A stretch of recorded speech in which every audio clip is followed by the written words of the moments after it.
বাঁচতে হলে হাসুন। জীবনে হাসতে ভুললেই বাঁচতে ভুলবেন। তাই হাসুন। কেউ দুঃখ দিল বলে, আঘাত দিল বলে তার শোকে কাতর হয়ে যদি কাতরাতে থাকেন, জানবেন বোকামি করছেন, সময় নষ্ট করছেন।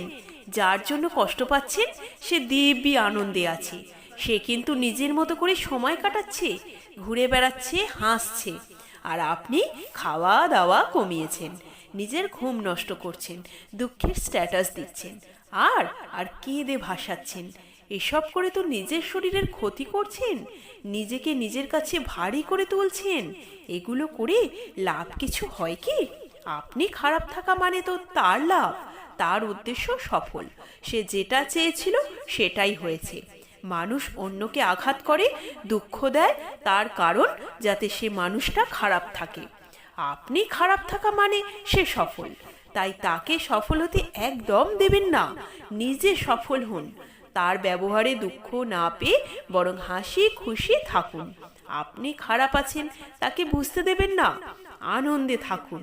মানুষ বেশি খারাপ থাকে অন্যকে ভালো থাকতে দেখে। তাই নিজেকে ভালো রাখতে হলে আনন্দে থাকুন, প্রাণ খুলে হাসুন। আপনার হাসি খুশিতে থাকা তার কাছে অসহ্যকর হয়ে উঠলে জানবেন আপনি একদম ঠিক আছেন। তবেই না বাঁচতে পারবেন। হই হই করে বাঁচুন দেখি।